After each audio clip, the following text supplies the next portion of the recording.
It seems kind of obvious that AI has taken over a lot of entry level jobs, right? Like this doesn't seem that far fetched. And sure enough, a Harvard study that came out a few months ago shows a 22% reduction in entry level job postings at companies that have adopted AI, and almost no reduction in positions for senior level roles. So, they're kind of reinforcing what everybody already knew, right? Or, what everybody at least suspected. And the classic example of this is law firms, right? They don't need as many paralegals or entry level attorneys, right? They don't need them to do all the legal research that used to have to be done by a person, right? A lower paid entry level person. Now AI can do that, and it can do it pretty well in most cases. With some human oversight, right? So they still need some entry level people to kind of review that stuff. But I mean, they, one of the movies that predicted oh this. yeah, absolutely. And hopefully one of those movies isn't the Terminator. We don't need Skynet killing us all, No. but yeah, at those law firms, they still need those top dog attorneys who are showing up in court and like haranguing the jury, right? Or the powerhouse negotiating attorney who shows up at the table, with fangs bared, right? So you still need the top people, the senior level people. You don't need as many entry level people because of AI.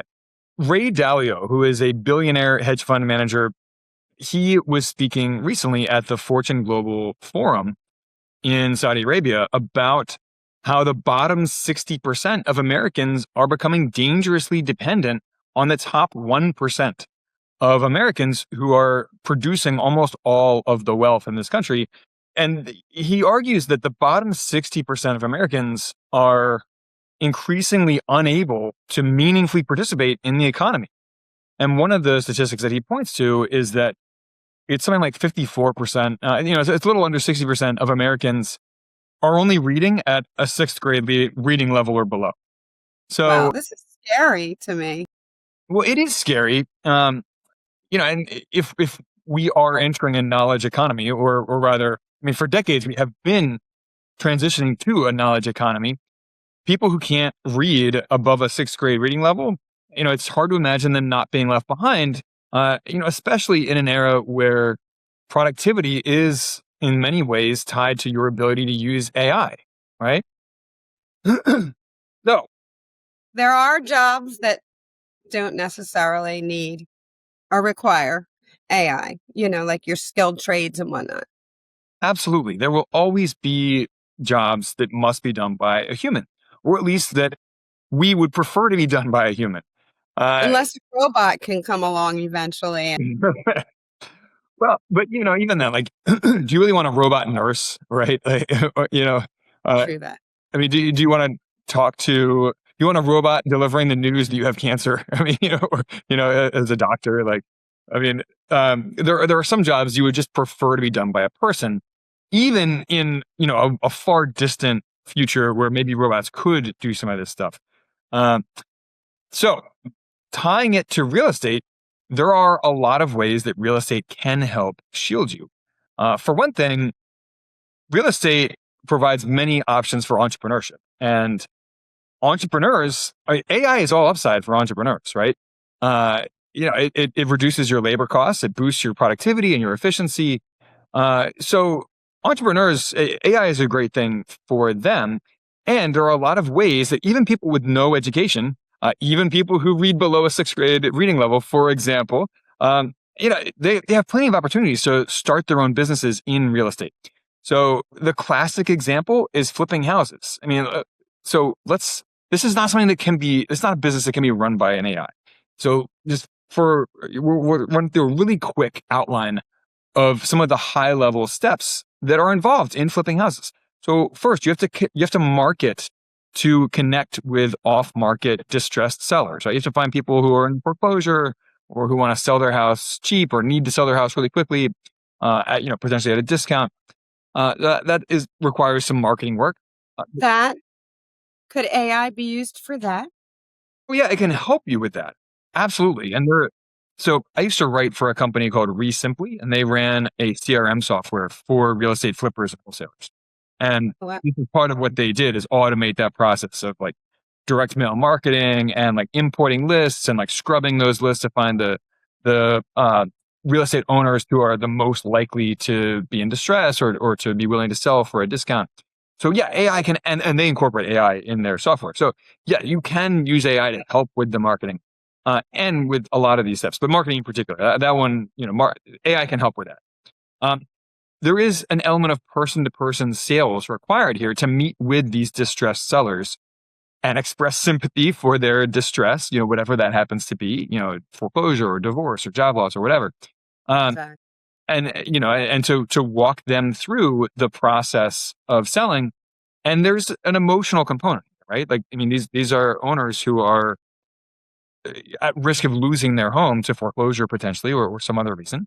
And they sometimes need a shoulder to cry on, right? I mean, this is a human to Exactly. human That's where interaction. sympathy and feelings come into play, which we all know that AI does not have. Right. So, the next step here is assessing the repairs at the property, physically walking through it. What kind of repairs does it need? How much will those repairs cost? What kind of profits can you expect on the back end after all of your expenses?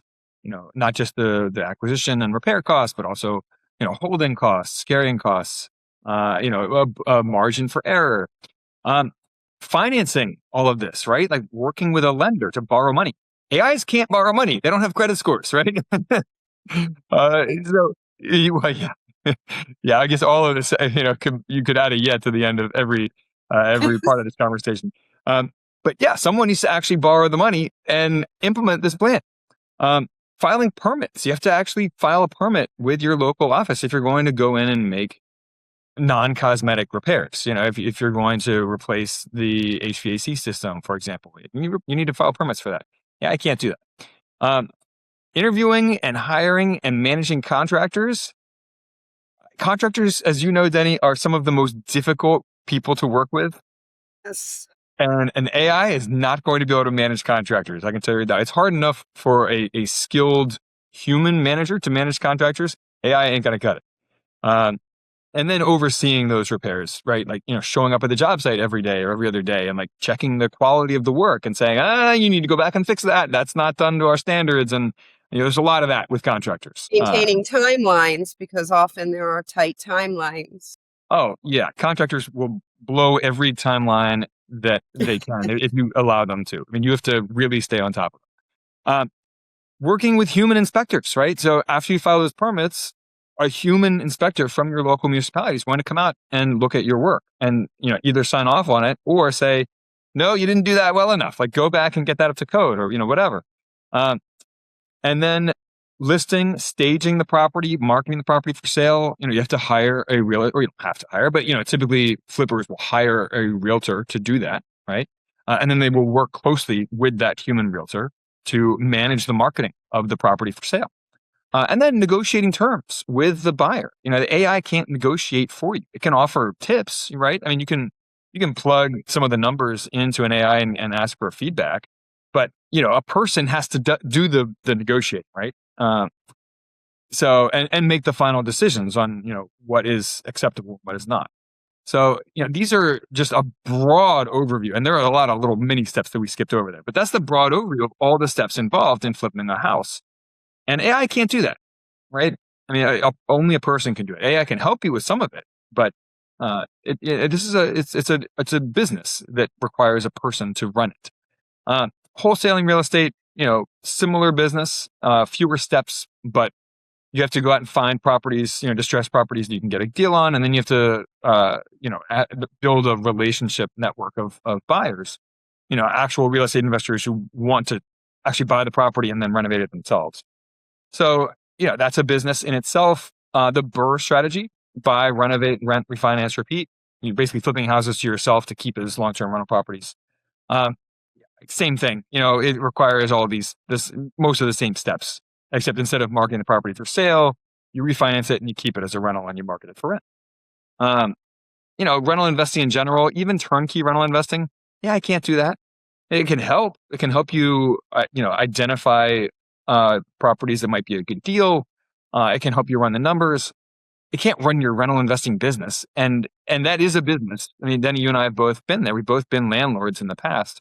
It's a business. And let me tell you, I was managing properties back in the 80s before we even had these payment things and all the basically AI created forums where things could just be done like that.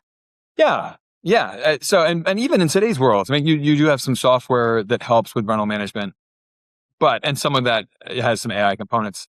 But buying properties, buying rentals, managing them, it is a side hustle. Yes. It's not passive. People try to tell you that, oh, rental properties are passive income. They're semi-passive at best. It is a side hustle. Flipping land, that is another active real estate investing business that you can run. AI, again, can help with the marketing, and that's more of a paper shuffling business. So AI can help with more of that. As opposed to flipping houses. Flipping the land, you never actually see the land. There's no construction. There's no permits. You're really just it's kind of like wholesaling in the sense you're going out, you're finding sellers who are willing to sell at a discount, and you're turning around and marketing it at full market value to buyers. Um, so but there's fewer steps involved. There's less labor. So yeah, again, more of a paper shuffling business, but it still is a business, and it still requires people to make decisions and to set up the marketing campaigns and so forth. So these are all active real estate investing businesses that you can run, and you can shift into if you see the writing on the wall, for example, in your own career, or maybe you just want a change. Maybe you just want to quit your day job and go work for yourself in real estate. A lot of people do. So these are just a handful of examples of businesses that you can run that are AI proof. AI is all upside for those businesses. It can only help you. Of course, it can also help your competitive, but so yeah, AI will help you do that and keep your costs manageable. All right, let's talk passive real estate investments as well. So most of us don't want to quit our jobs. Most of us don't want to go start a separate business in real estate, but a lot of us do want returns and passive income streams from real estate. And passive real estate investing can help you do that. This is what Denny and I do every month. We organize an investment club, and we specialize in passive real estate investments. We get together as a club every month. We vet investments together. We'll go in on them together. But yeah, the whole notion of earn money while you sleep. There's that quote by Warren Buffett that made that famous. If you don't find a way to earn money while you sleep, you'll keep working until you die. May have gotten the wording slightly wrong, but what's that? Protective measure. This can be also a protective measure for those who are in those positions where AI is going to take over. So start working on passive investing so you're not dependent upon that income. Yeah, that's a great point. That the more streams of passive income that you stack up, the less dependent you are on your day job for living expenses, right? And if you stack up enough passive income, you reach financial independence where you can cover your living expenses with just the money that you're earning from your passive income streams. Now, this requires you to hold your spending steady, right? And not do that lifestyle inflation where you keep spending more as you bring in more income, active or passive. But passive real estate investing can help. So, Denny, let's just walk through a handful of passive real estate investments since most people are not that familiar with them. Private partnerships with active investors. So all those active real estate investing businesses that we just walked through, you can partner with those people and just provide the funding for them, right? And get a cut of the profits. We can lend money to them in the form of private notes, right? At a fixed interest rate. Ideally, with a lien secured against that real estate investment. To provide you some extra security and safety for your investment. But yeah, I mean, those are two ways that you can earn money passively from real estate. You can invest in real estate syndications. We look at a lot of these in our co-investing club, where you basically become a silent partner in a larger real estate project. Often like an apartment complex, multifamily property, but it could be anything. It could be an industrial property. It could be a mobile home park. It could be retail shopping. Anything. So yeah, real estate syndications, another option on the table for passive real estate investments. Equity funds or debt funds, that are tied to real estate. We've invested in a few of these in the co-investing club.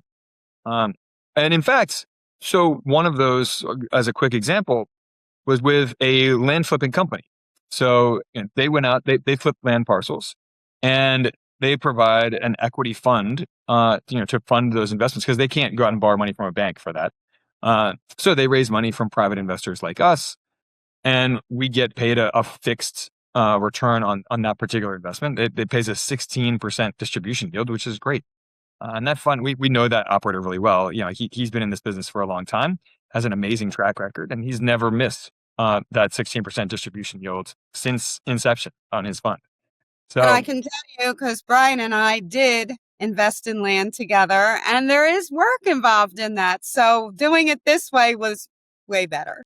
yeah, that's a great point. So Denny and I did dabble in land investing ourselves, flipping land back in the pandemic, actually, when a lot of people got into it. As people had more time on their hands and people were working from home. And it was fun. We enjoyed it.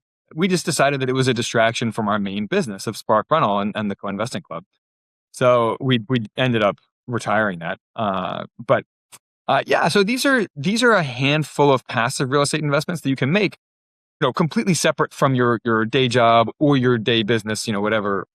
If you want to diversify and invest completely passively in real estate to create more AI-proof streams of income from real estate.